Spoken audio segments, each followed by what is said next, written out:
Assalamualaikum warahmatullahi wabarakatuh. Sebelumnya, perkenalkan nama saya Nabila Anilda Zahra dengan NIM 122450063. Baiklah, saya akan menjelaskan tentang bagian yang pertama, yaitunya mendefinisikan fungsi. Di mana di sini menggunakan parameter kata kunci function. Yang pertama, contoh soalnya, misalkan kita akan menghitung luas lingkaran. Jika diberikan jari-jarinya adalah 9 dan pi-nya adalah 3,14. Nah, yang pertama yang kita lakukan, yaitunya membuat kata kuncinya di sini kata kuncinya function. Nah, di sini fungsinya luas lingkaran, ada kata kunci function. Nah, di dalam ini tuh kita buat return return dari. Nah, untuk luas lingkaran sendiri fungsinya adalah pi dikali r kuadrat, berarti pi kali r kuadrat. Lalu selanjutnya selanjutnya terus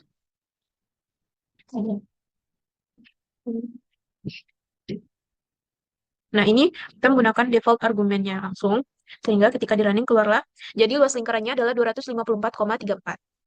Nah, selanjutnya misalkan yang kedua, kita menghitung luas dari persegi panjang. Nah, sama seperti sebelumnya, kita buat dulu function. Kata kuncinya harus ada function di sini. Di mana pada function ini, panjangnya adalah 5, terus lebarnya adalah 18. Nah, kita buat fungsinya ini. Fungsinya kita panggil fungsi untuk menghitung luas persegi panjang, yaitunya panjang dikali lebar. Nah, lalu kita panggil. Nah, untuk menghasilkan output, kita panggil fungsi luas persegi panjang ini. Nah, sehingga ketika nah, keluar outputan. Panjang kali lebarnya adalah 90.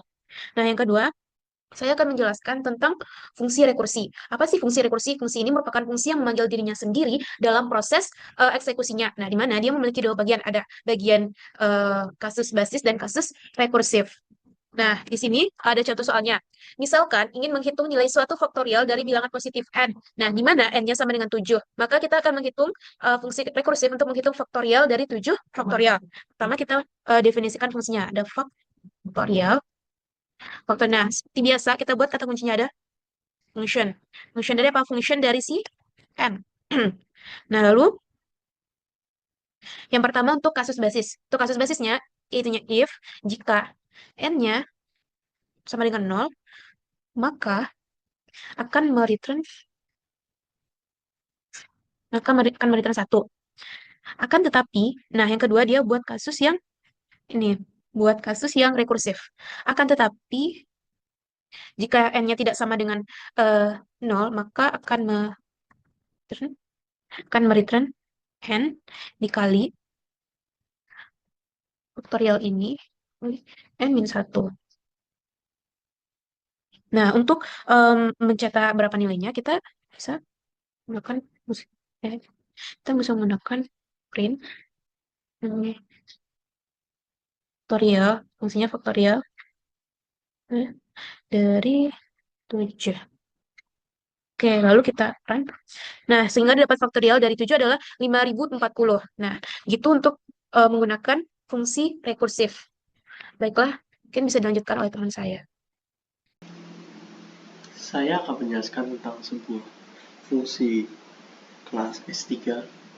Kelas S3 ini saya definisikan itu dengan mahasiswa ITERA, dengan menginput nanti nama dan umur, dan dengan mahasiswanya nanti berupa list, di mana listnya itu terdiri dari nama dan umur, variabel nama itu sama dengan nama, dan umur itu sama dengan umur.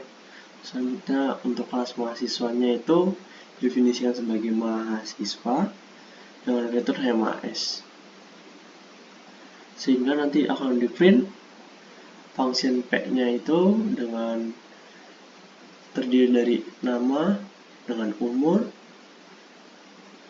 dan MHS1 itu MHS underscore itera itu nanti akan ada alis dan umur 30, sehingga nanti hasilnya demikian.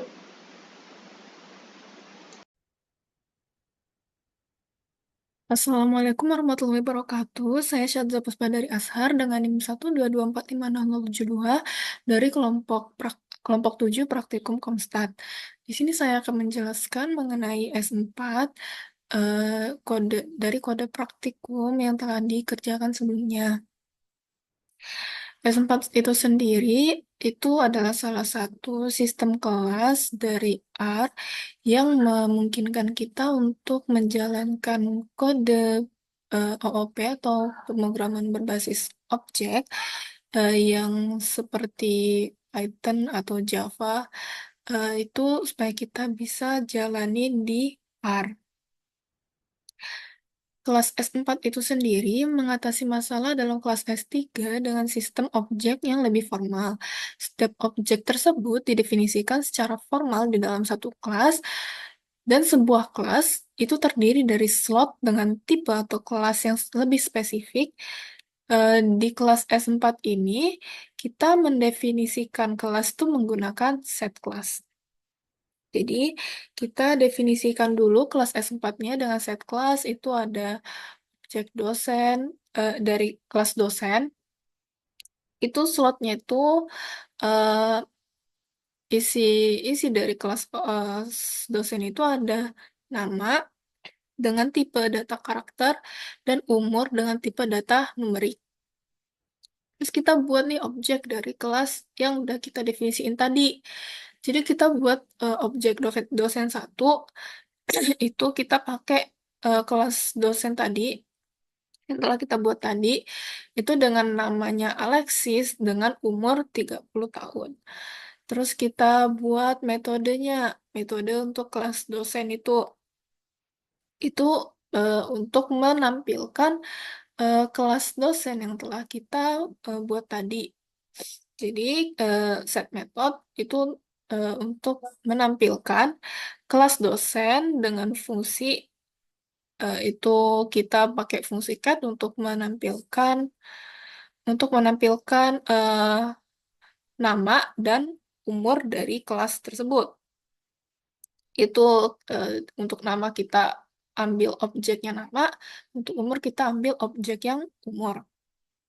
Terus kita tinggal eh, menampilkan kelas yang telah kita buat tadi, dosen satu dengan memanggilnya itu langsung muncul nama Alexis dengan umur 30.